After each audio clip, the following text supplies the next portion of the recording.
بسم اللہ الرحمن الرحیم۔ کتنی چیزیں ہیں؟ مال، جمال، کمال۔ جوان سے کہتے ہیں مولا کہ نہ کسی کا مال دیکھ کے شادی کر، اس لیے کہ مال دیکھ کے شادی کرے گا تو جیسے ہی مال ختم ہوگا ویسے ہی بیوی سے محبت ختم ہوگی۔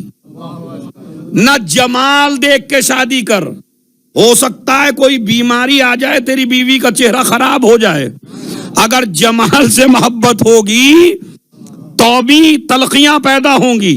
اب بچی ایک چیز، وہ ہے کمال۔ کمال نہ بیماریوں میں ختم ہوتا نہ غربت میں ختم ہوتا، اس لیے کہا کمال دیکھ کے شادی کر، دولت دیکھ کے شادی نہ کر اور جمال دیکھ کے شادی نہ کر۔ پھر امام نے فرمایا اگر تو کمال دیکھ کے شادی کرے گا تو اللہ تجھے تینوں چیزیں دے گا، جمال بھی، مال بھی، کمال تو ہے ہی، اور اگر جمال دیکھ کے شادی کرے گا اس سے محروم ہو جائے گا، مال دیکھ کے شادی کرے گا اس سے محروم ہو جائے گا۔ اب جب میں نے یہ بات پڑھی ایک جگہ تو ایک لڑکا آ گیا میرے پاس، کہنے لگے مولانا رسول اللہ کے بارے میں کیا خیال ہے؟ بھائی آپ کہہ رہے مال دیکھ کے شادی نہ کریے، سب سے بڑے رسول نے اتنی بڑی ملکۃ العرب سے شادی کی، تو میں نے کہا بھائی بات تو بالکل صحیح ہے تیری۔ کہنے لگے یہ حدیث نہیں ٹکرا رہی ہے ادھر؟ میں نے کہا نہیں ٹکرائی، کل بتائیں گے مجلس میں۔ کل ابھی بتا دیجئے۔ میں نے کہا نہیں، تمہارے ذہن میں آیا تو کئی کے ذہن میں آ رہا ہوگا یہ مسئلہ، جب حدیث آپ کے بھی آئی ہوگی ضرور، جیسے ہی میں نے حدیث پڑھی تو کسی نہ کسی کے ذہن میں آئی ہوگی یہ بات۔ اس بات کو فاطمہ کی ماں جانتی تھی، اسی لیے ساری تاریخیں اٹھا کے دیکھ لیجئے کہ رشتہ نبی نے نہیں بھیجا، رشتہ نبی نے نہیں بھیجا ہے، رشتہ جناب خدیجہ نے بھیجا ہے، اور تمام خواتین نے اور ان کے رشتہ داروں نے کہا بڑے بڑے لوگوں کے رشتے آ رہے تھے، تو نے منع کر دیا اور تو نے رشتہ بھیجا، تو ایسے فقیر کے گھر میں مثلاً، یہ ان کے الفاظ ہیں بھائی، ہم نہیں مانتے، کبھی کبھی نقل بھی کیا جاتا ہے کہ تم نے عبداللہ کے بیٹے سے شادی کر رہی ہو اور تم اپنا رشتہ بھیج رہی ہو، وہ غریب ہے، ارے کم سے کم اسی سے کرنی تھی تو اس کو رشتہ تو بھیجنے دیتی۔ ہم یہ نہیں کہتے نہ کریے آپ، لیکن تو رشتہ نہ بھیجتی، وہ رشتہ بھیجتے۔ اما بیوی ہو تو ایسی کہ شادی سے پہلے عزت کا اتنا خیال ہو، کہا نہیں رشتہ میں ہی بھیجوں گی، اگر وہ رشتہ بھیجیں گے تو دنیا کہے گی دولت کے لالچ میں بھیجا ہے۔ دیکھیے بھائی میں ایک مثال آپ کو دے دوں، یہ کنواروں کے لیے بڑی اچھا نکتہ ہے، جن کی شادیاں ہو گئی وہ اس مرحلے سے گزر چکے ہیں، کنوارے۔ دیکھیے ابو لہب نہیں ہوا تھا جب تک غلط جگہ شادی نہ ہوئی۔ میں نے پڑھ دی پوری تاریخ آپ کے لیے، اسی لیے کنواروں سے کہتا ہوں شادیاں دیکھ کے کیا کرو۔ یہ ابو لہب نہیں تھا، اس کی بھی ہسٹری انشاءاللہ آئے گی پھر کبھی پوری، تبت یدا ابی لہب کیوں کہا گیا، مگر نہیں بنا تھا ابو لہب۔ جس وقت اس کی کنیز نے خبر دی ہے نا، ابو لہب کی کنیز نے، کہ رسول اللہ مطلب تمہارے گھر میں بھتیجا پیدا ہوا عبداللہ کے یہاں، تو کہنے لگا جا میں نے تجھے راہ خدا میں آزاد کر دیا، میں نے تجھے آزاد کر دیا۔ اتنی خوشی ہوئی تھی ابو لہب کو نبی کے پیدا ہونے کی، مگر رشتہ داری جب لگ جائے۔ اب ام جمیل کا ذرا سرچ کرنا جا کے، میں تو نہیں بیان کر سکتا کس خاندان سے تھیں، سمجھ رہے؟ ہاں بہن تھیں بڑے آدمی کی، بہت بڑے آدمی کی۔ ہمارا عقیدہ شیعہ اثنا عشری لوگوں کا عقیدہ، سرکار کے بارے میں ہم کسی پہ جبر نہیں کرتے، نہ ہم کسی کے عقیدے کو ریجیکٹ کرتے، لیکن جو ہم مانتے ہیں وہ ہم بیان کر رہے ہیں کہ ہمارا مذہب تشیعوں کا یہ عقیدہ ہے کہ پیغمبر ہمارا نبی سردار انبیاء سرتاج انبیاء رسولوں کا رسول نبیوں کا نبی آمنہ کا لال عبداللہ کا جایا ابو طالب کا چہیتا، ان کے بارے میں ہمارا عقیدہ یہ ہے کہ وہ پیدا ہی نبی ہوئے ہیں۔ تو جب پیدا ہی نبی ہوئے ہیں تو پھر ان سے غلطی کا خطا کا کوئی امکان نہیں ہے۔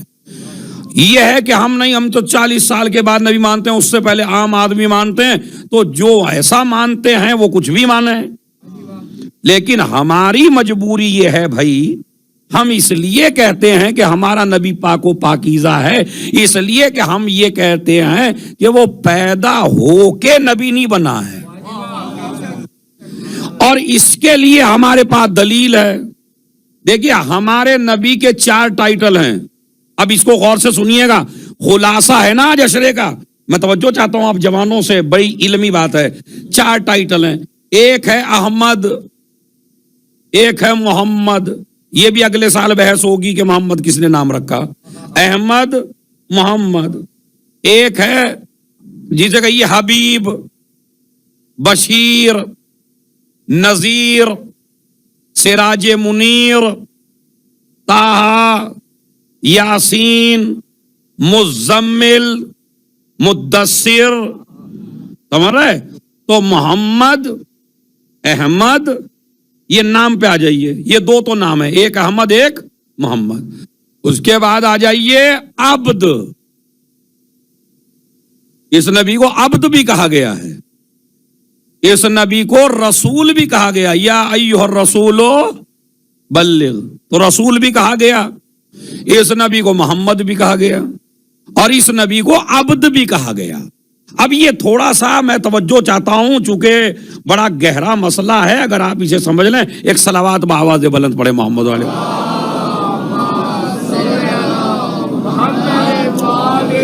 تو پورے اشرے کا خلاصہ ہے بھائی، یہ سمجھیے، تو ہمارے پیارے نبی کا ایک نام محمد اور ایک نام احمد، اور اتفاق کی بات یہ ہے کہ جو امام زمانہ آئیں گے ان کے بھی یہی 2 نام ہیں، ایک احمد ایک محمد، یعنی جو پیارے نبی کے نام تھے وہی ان کو دے دیے گئے۔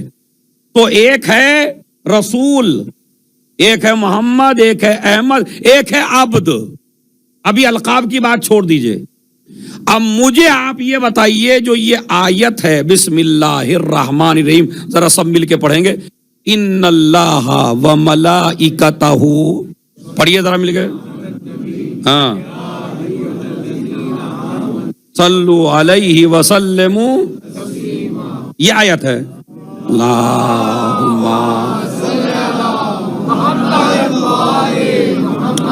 یہ خدا کی قسم بہت مطالعے سے یہ بات پتہ چلتی ہے، تو اس کو یہ آیت ہے، یہی آیت وہ ہے، خالی اسی آیت کی پرمیشن ہے بس کہ نماز کے سلام کے بعد اگر مومن تسبیح سے پہلے کوئی آیت پڑھ سکتا ہے تو بس یہ والی۔ ہمارے انڈیا پاکستان میں ایک تو شروع ہے مصافحہ، یہ مسئلہ غور سے سنیے آپ، مثلا ادھر السلام علیکم ایھا النبی ورحمۃ اللہ وبرکاتہ، السلام علیکم ورحمۃ اللہ و، نماز کا سلام ہے نا، سلام جو پھیرا آپ نے، تو ہماری طرف تو یہ ہے کہ بھائی پہلے ادھر ہاتھ بڑھا دیا ایسے، پھر ادھر ہاتھ بڑھا دیا ایسے۔ کچھ ایسے ہیں جو دعائیں پڑھنی شروع کر دیتے ہیں، کوئی اللہم کل ولیک پڑھ دیتا ہے، کوئی جو ہے دوسری دعا پڑھ دیتا ہے، تو کوئی مصافحہ ملانے لگتا ہے۔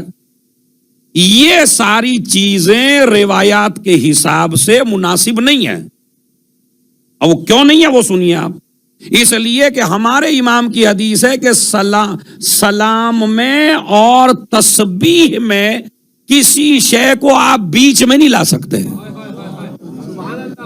یہ انشاءاللہ 4 اشرے ہیں میرے پاس لکھے ہوئے بی بی فاطمہ پہ، جو صرف بی بی فاطمہ پہ ہیں، ایک بھی لفظ ادھر ادھر کا نہیں ہے۔ محمد صلی اللہ علیہ محمد و آل محمد۔ ایک اشرا تو خالی بی بی کے ناموں پہ ہے بس، ایک ایک مجلس ایک ایک نام پہ. تو خیر وہ تو بعد میں، مگر میرا موضوع یہ نہیں ہے. تسبیح کے اوپر تقریباً ایک خمسہ پورا تسبیح فاطمہ پہ. اب اس کو سنیے جو میں آپ کو بتانا چاہتا ہوں. اسلام کیا کہتا ہے کہ تسبیح بالکل ملی ہوئی ہونی چاہیے نماز سے. یعنی آپ ادھر ادھر بھی مت دیکھیے، آپ کسی سے بات بھی مت کریے. حد یہ ہے کہ اگر آپ کو گھٹنوں میں کوئی پرابلم یا کوئی پریشانی نہیں ہے تو آپ پھیل کے بھی نہیں بیٹھ سکتے. یعنی جس حال میں تشہد اور سلام پڑھا اسی حال میں تسبیح پڑھیے. اس لیے کہ نماز کا پورا وزن ٹکا ہے اس تسبیح پر. یا ایسے سمجھ لیجئے، میں مثال دوں. عبد الرزاق مکرم نے مثال بڑی کمال کی دی ہے. میں سوچا تھا جب مجمع اور بڑھ جائے گا تو میں مثال دوں گا، لیکن یہ تو بھائی ان دنوں میں تو یہ مجمع بہت آ رہا ہے ماشاءاللہ. تو خیر سن لیجئے، لکھیے آپ. عبد الرزاق مکرم نے جو مثال دی ہے خدا کی قسم، انہوں نے کہا تسبیح اور نماز رابطہ ایسے ہی ہے کہ جیسے کہ کوئی آدمی گاجر کا حلوہ بیچ رہا ہو مگر اس پہ چاندی کے ورق نہ ہو. مٹھائی بڑی اچھی ہے مگر چاندی کے ورق نہیں ہے. ایک آدمی برابر میں بیٹھا ہے، وہ بھی وہی مٹھائی بیچ رہا ہے مگر چاندی کے ورق لگا رکھے ہیں. ایک مثال. دوسری مثال انہوں نے جو دی ہے عبد الرزاق مکرم نے، انہوں نے کہا کپڑا آپ دونوں لائے مارکیٹ سے، ایک ہی کمپنی کا ہے، ایک ہی کپڑا ہے، لیکن ایک کپڑے کو منخوش کر دیا سونے کے دھاگوں سے اور ایک کپڑا چھوڑ دیا بغیر منخوش کیے ہوئے. وہ نماز کی اور تسبیح کی مثال ایسے ہی ہے. اگر خالی نماز پڑھی اور تسبیح نہ پڑھی تو ایسے ہی ہے جیسے سادہ کپڑا، لیکن اگر تسبیح زہرا پڑھ لی تو ایسے ہے جیسے کپڑے کے اوپر نقش و نگار. صلوات بھیج دیں محمد اور آل محمد پر. میرا موضوع تسبیح نہیں، میرا موضوع خالی ایک مسئلہ سمجھانا ہے آپ کو. تو مسئلہ میں کیا سمجھانا چاہتا ہوں، یعنی بغیر تسبیح کے نماز کی وہ اہمیت نہیں ہے. امام نے فرمایا کہ 70 رکعت نماز بغیر تسبیح کے اور 2 رکعت نماز تسبیح کے ساتھ میرے نزدیک زیادہ اہمیت رکھتی ہے. حدیث ہے. اب میرا موضوع تسبیح ہوتا تو آج تمہیں معراج کرا دیتا میں تسبیح کے اوپر، لیکن میرا موضوع نہیں ہے کیونکہ میرا موضوع ہے اجداد نبی، تو ہسٹری چل رہی ہے اس کی. تو مسئلہ کیا ہے کہ جس حال میں آپ ایسے بیٹھتے ہیں نا، ایک پیر کو دوسرے پیر پہ رکھ کے ایسے بیٹھ کے، ادھر آپ نے سلام پھیرا، سلام پھیرنے کے بعد فوراً آپ تسبیح پڑھیے، ہلیے جلیے بھی نہیں، کسی سے بات بھی نہ کریے، کوئی تاقیبات میں سے بھی کوئی دعا نہ پڑھیے. اللہم کل ولی کل بھی بعد میں، مصافحہ بھی بعد میں، ساری چیزیں بعد میں، بالکل ملا دیجئے اسے نماز سے. یہ تسبیح زہرا کا طریقہ ہے. مگر ایک آیت ہے جسے پڑھ سکتے ہیں بس. امام نے فرمایا بس ایک آیت ہے. ادھر مومن نے سلام پھیرا، ادھر پڑھے ان اللہ و ملائکتہ یصلون. بس اس آیت کے پڑھنے کی پرمیشن ہے تسبیح سے پہلے. اب اس کی کیوں ہے، توجہ چاہتا ہوں جو ٹیک لگائے بھی بیٹھے ہیں. اس کی وجہ یہ ہے تاکہ تسبیح کی ابتدا صلوات سے ہو. ایک صلوات بھیجے محمد اور آل محمد. اللہم. تو آپ نے دیکھا یہ ہے شریعت کا مسئلہ. یعنی نہ ادھر ہلیے نہ ادھر ہلیے نہ کچھ پڑھیے، آپ صرف نماز کے بعد تسبیح زہرا پڑھیے. ایک آیت ہے، وہ آیت میں نے کیا بتائی، ان اللہ. اس میں کون سا لفظ ہے، ان اللہ و ملائکتہ. ہاں آگے بڑھیے. البشیر نہیں ہے، النذیر نہیں ہے، الحبیب نہیں ہے. ہاں چلیے حبیب کو بھی چھوڑیے. الا محمد نہیں ہے، الا احمد نہیں ہے، الا رسول نہیں ہے. ارے بہترین عہدہ اللہ نے دیا، عبد کہا اپنا، یہ بھی نہیں کہا عبد کے اوپر صلوات. آخر اس کا ریزن کیا ہے، وجہ کیا ہے جو نبی ہی کا لفظ رکھا؟ اب اگر آپ سمجھ جائیں تو اصل میں وجہ یہ ہے، کچھ ٹائٹل ایسے ہیں جو نبی کو زمانہ گزرنے کے بعد ملے ہیں، ظاہراً، حقیقت میں تو نبی پہ تھے وہ، لیکن ظاہراً دیکھیے لفظ محمد جب پیدا ہو گئے تب نام ملا، لفظ محمد جب پیدا ہو گئے تب ملا۔ اس کے بعد آ جائیے، احمد کے نام کی بشارت عیسیٰ نے دی، وہ ولادت سے پہلے۔ اس کے بعد آ جائیے آپ، عبد، عبد جب کہا جب معراج ہوئی، رسول اس وقت کہا جب 40 سال کے بعد اعلان کر دیا۔ تو اگر صلوات میں لفظ رسول ہوتا، محمد ہوتا، احمد ہوتا، عبد ہوتا، تو دنیا یہ سمجھتی کہ صلوات کی سٹارٹنگ یہاں سے ہوئی ہے۔ اس لیے صلوات میں کہا النبی، نبی پر صلوات ہے۔ اب یہ نبی کب سے ہے؟ کنت نبیًا